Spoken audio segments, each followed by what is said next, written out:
안녕하세요. 김유갑의 경제부동산입니다. 더 좋은 방송을 하도록 구독, 좋아요, 댓글 알림 부탁드립니다. 오늘 1시 한국은행 폭탄 선언, 대한민국 집값 초비상, 한국은행이 가계부채, 집값, 환율 세 가지 근거를 들어 기준금리와 관련해서 폭탄 선언을 하였습니다. 경제적인 측면에서 영끌과 다주택 파산, 소상공인과 건설사 부도, 이금융권과 한계 기업이 도를 넘어섰다는 분석입니다. 이미 한국은행은 집값이 2025년까지 2015년 수준으로 폭락할 것이라고 해서 파장을 일으킨 바 있습니다. 지금 부동산 흐름은 어떻게 되며 여러분들의 전략은 어떻게 세워야 할까요? 유료 상담은 010-2616-6276 제가 직접 메소타임과 입질 시간입니다. 지금 바로 전화 주십시오. 오늘 1시 한국은행 폭탄 선언, 대한민국 집값 초비상, 지금 고심이 잔뜩 드리워진 이창용 총재. 자, 이 금리 올라간 게 언제 내려갈까요? 여기 한번 보실래요? 자, 금리나 깜빡이는 켰지만 이 세 가지가 중요해요. 환율, 가계부채, 집값. 뜻하지 않는 이 세 가지 복병. 바로 이것 때문에 금리 인하를 시원스럽게 못하는 거예요. 지금 소상공인, 건설사, 기타 경제 침체 이런 걸 생각한다면 하루라도 빨리 하고 싶죠. 그런데 지금 말씀드린 이 세 가지가 발목을 잡고 있어요. 먼저 한국은행 폭탄 선언한 내용, 집값, 부동산이 지금 양극화가 심화되고 있어요.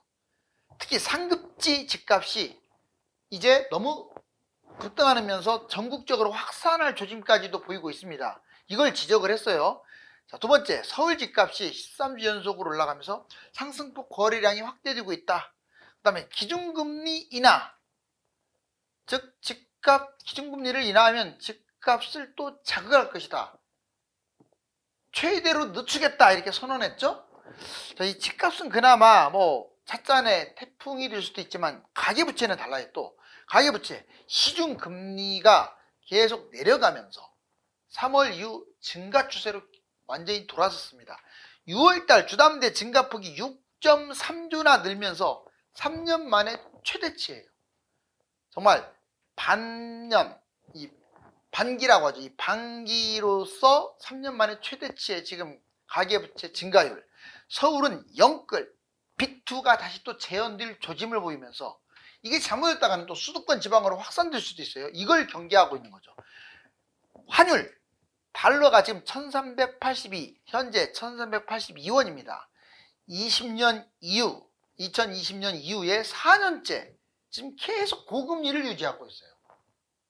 잠깐 1200대로 떨어졌다가 지금 1360에서 1400 사이에 왔다 갔다 하고 있어요. 중국, 일본은 환율 인하 정책으로 지금 킹달러가 지속되면서 우리나라 원화 환율도 같이 엔화, 위안화처럼 떨어지고 있는 상황이죠. 달러 1360에서 1400원 유지. 바로 이 계속 이렇게 고환율, 고달러, 킹달러가 유지되면 금리의 장애물이 됩니다. 이거 보실래요? 5대 은행 가계대출 잔액 추이 692, 703, 708, 715 막 늘어나고 있잖아요. 지금 작년 12월 말 기준으로 계속 늘어나고 있어요. 그리고 이 환율도 보실래요? 1380인데 올랐다 떨어졌다 하면서 이제 끝났나 보다 했더니 이제 21년부터 치고 올라갑니다. 그러다가 다시 또 계단식으로 지금 계속 올라가고 있어요. 이렇게 현재 여기 상당히 높죠. 지금 현재 원달러 환율은 준금융위기 수준 이렇게 평가할 수가 있어요. 아파트 매매 전세가, 집값이라도 조금 잠잠하면 좋은데 서울 중심으로 이렇게 올라가고 있는 게, 가파르게 올라가고 있는 게 보입니다. 아직은 전국 수도권은 멈칫하고 있죠. 자, 이제 한국은행 경제위기 파장. 어떻게 한국은행이 경고를 한다. 이건 상당히 위험한 상황이에요. 보면 영끌 다주택자들은 파산, 신용위험, 연체 확대 이런 거에 노출된 거죠. 소상공인 파산, 자산 폭락으로 소비가 축소되고, 그 다음에 건설 부동산 파산이 확산되는 추세죠. 그 다음에 건설 현장 중단, 부도, 이게 계속 지금 발생하고 있잖아요. 이금융권도 지금 파산, 이 지점별로 위험하다 이거죠. 은행부도 이게 전염성이 확산될 우려도 있다. 한 개 기업도 계속 부도가 증가하고 있어요. 적자 운영, 대기업을 한 개 부도라고 하는데 이거 쉽지 않죠? 이렇게 되면 지금 금융위기에 대한 발발 위험성이 있죠. 국내 문제만으로도 얼마든지 금융위기가 터질 수가 있다. 당연히 한국은행으로서는 정말로 이 금리 인하에 대해서 신중함을 갖출 수밖에 없어요. 더군다나 한국은행은요, 집값이 폭락할 것이라고 한번 경고한 적이 있어요. 자, 한국은행 2025년까지 집값 하락, 경기 침체도 경고했어요. 2025년까지 하락한다? 그럼 내년까지 하락하는 건데 주택 경기, 실물 경기 동반 하락하고 경기 침체가 지금 생각보다 심각하다. 다행히 올해 경제 성장률이 또는 무역 수지가 좋아서 다행이지만 아직까지는 청신호라고 할 수 없어요. 주택 경기 하락, 3분기 이후에 실물 경기 계속 추락하고 있고, 자, 이번에 2025년까지 집값이 떨어진다면 2015년 수준으로 하락할 수 있죠. 근데 현재는 냉정하게 보면 오히려 서울은 상승, 지방은 하락, 이렇게 양분화가 되고 있죠. 근데 2015년까지 만약 일시적 네스바운드로 추락을 하게 되면 집값 대비 2015년 수준이 지금 한국은행은 적당하다고 하는데 대략 2배 비싸니까 반토막 나야 한다는 얘기죠.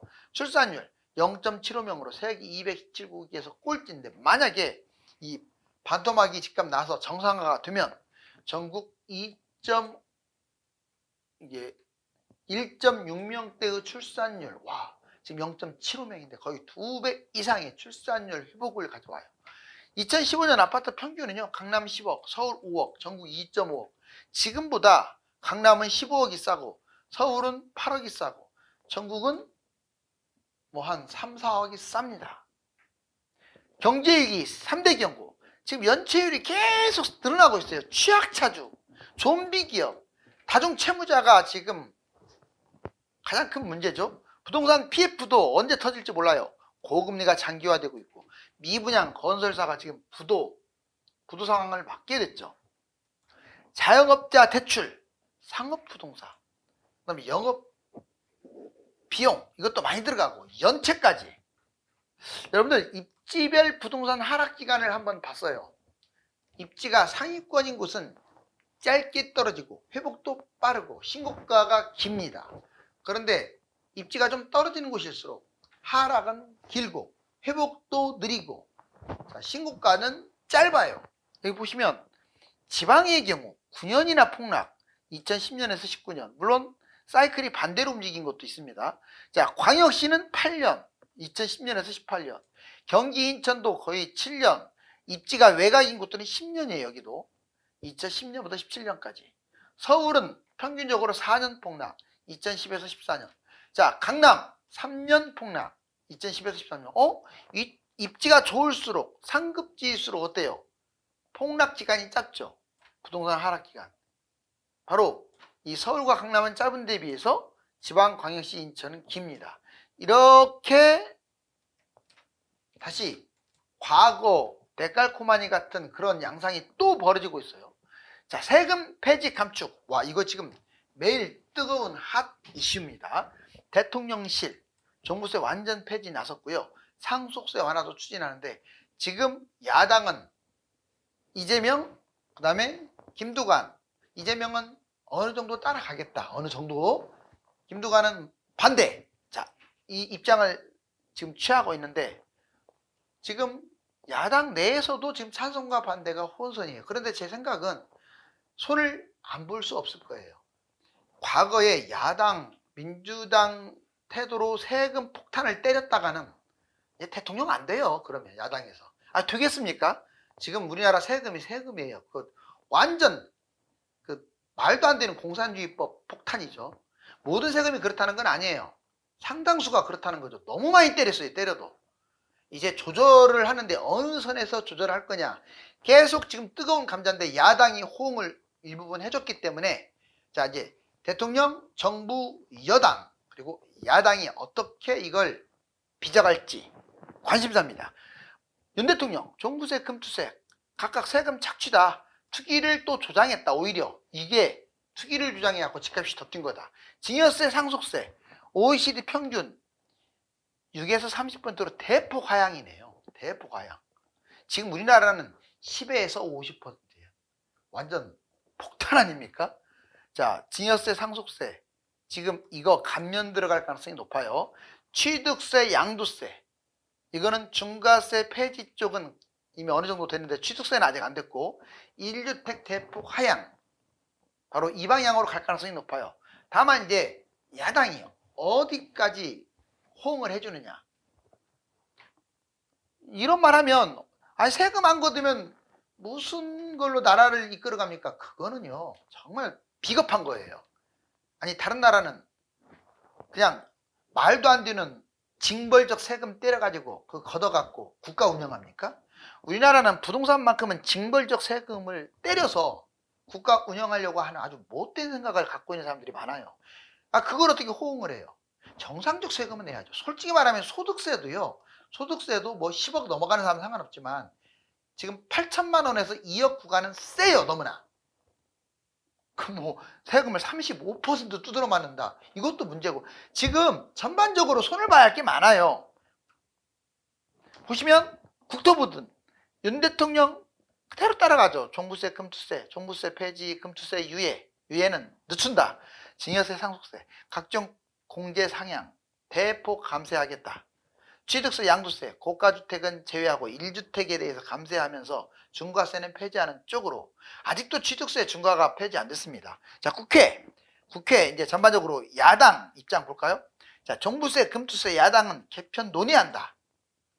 그리고 또 반대 양분화되고 있지만 개편할 수밖에 없어.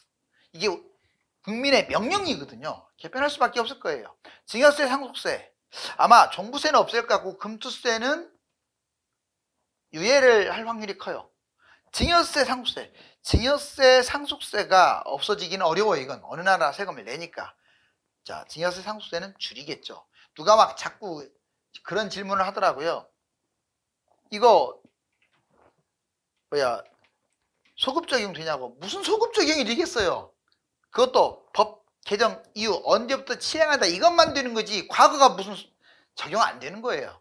그리고 그건 앞서가는 거야. 지금 이게 확정되지도 않았어요. 아직 대통령 생각이고 국토부 생각이라고요. 국회가 자 박수를 쳐줘야죠. 그 다음에 취득세, 양도세 1주택에 대해서는 대폭 감세, 고가주택 아주 비싼 것들은 좀 제외. 자, 부동산 합동 발표도 했죠. 연체율 경고 등 금감원, 저축은행, 신협, 수식 감사 착수. 지금 이금융권 상당히 위험하죠. 그래서 금감원이 바빠요. 은행의 모든 DSR 산정, 가계부채 관리하고 금융 비상사태, 저축은행, 신협, 수시점검, 전세대출, DSR 산정, 정책대출 축소 의지까지 보이고 있어요. 한국은행은 자 기준금리 인하 이거가 만만치 않다. 집값, 부채, 환율 이거 따지고 인하하겠다. 경제 재반 여건 감안해서 인하 시기는 앞당기겠지만 자, 미국과 이런 세 가지 요인에 달렸다. 대출 총량 관리, 주담대 가상금리를 인상시켜서 앞으로는 이제 대출 이자 부담이 셀 거예요. 국토부 신규 택지 발표하고 대규모 공급 대책을 추가로. 공급이 너무 많지 않나요? 자, 비아파트 주택 제외 24년 1월부터 25년 12월.